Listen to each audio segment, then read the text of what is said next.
Hello everyone and welcome back to our channel. Today we're diving into one of the most tragic and mysterious aviation disasters in recent history, the crash of Helios Flight 522. This incident, which occurred on August 14, 2005 near Athens, Greece, resulted in the loss of 121 lives and remains a profound case study in aviation safety. Buckle up as we explore the events leading up to the crash, the key players involved, and the lessons learned from this catastrophic failure. Helios Flight 522 was a scheduled passenger flight operated by Helios Airways. On the morning of August 14, 2005, the Boeing 737 took off from Larnaca, Cyprus, bound for Athens, Greece. The flight carried 115 passengers and 6 crew members, including a highly experienced pilot, Captain Hans-Jürgen Martin, with 16,900 hours of flying experience, and co-pilot Pesar Apps, with 7,449 hours of experience. The plane took off at 9:07 a.m. and climbed steadily. By 9:12 a.m., the aircraft had reached an altitude of 12,040 feet. Shortly thereafter, an alarming sound went off in the cockpit, a takeoff configuration warning alarm. This alarm is typically heard during takeoff, not at cruising altitude. Now let's delve into what happened next. The cockpit was inundated with various alarms, including a critical takeoff configuration alarm and multiple system warnings. These alarms suggested that something was seriously wrong, but the pilots were initially unable to identify the exact issue. To make matters worse, the plane's communication systems with air traffic control, ATC, were failing. The crew attempted to contact ATC multiple times, but their calls went unanswered.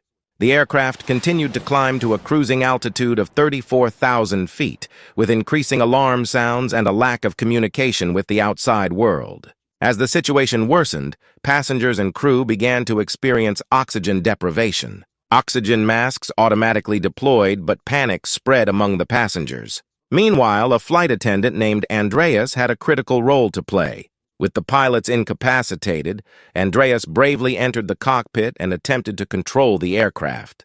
Despite lacking formal training to fly a commercial jet, he tried to communicate with ATC and maneuver the plane. His efforts were heroic, but ultimately unsuccessful. By 10:37 a.m., the plane was in the Athens flight information region. ATC repeatedly tried to re-establish contact but was unsuccessful. At this point, 2 Greek F-16 fighter jets were dispatched to locate and assist the troubled aircraft. The fighter jets found the Boeing 737 and observed a troubling scene.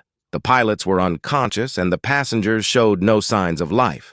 The F-16 pilots saw Andreas trying to control the plane and even witnessed him briefly sitting in the pilot's seat. At 11:49 a.m., the plane's left engine failed due to fuel exhaustion. Soon after, the right engine also stopped working. The aircraft began to descend uncontrollably. Despite the F-16 pilot's attempts to assist and signal Andreas, the plane crashed into a mountainous area near Athens at 12:04 p.m. The crash resulted in the death of all 121 people on board. The aftermath of the crash was a massive rescue operation, but unfortunately, there were no survivors. The subsequent investigation revealed that the primary cause of the accident was a malfunctioning pressurization control system.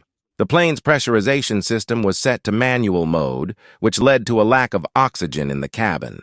The pilots and passengers were rendered unconscious long before the crash occurred. Investigators discovered that a critical switch, intended to regulate airflow and pressure, had been mistakenly set to manual. This oversight caused the aircraft to lose cabin pressure, leading to hypoxia, where the crew and passengers lost consciousness. This tragedy highlighted several crucial areas for improvement in aviation safety.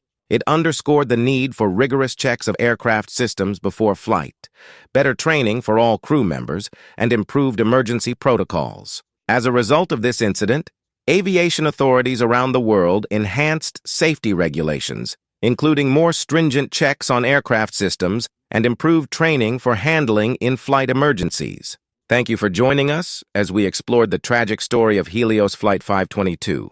If you found this video informative, please give it a thumbs up and subscribe to our channel for more in-depth analyses of historical events. Feel free to leave your thoughts and questions in the comments below. Until next time, stay safe and informed. See you in the next video!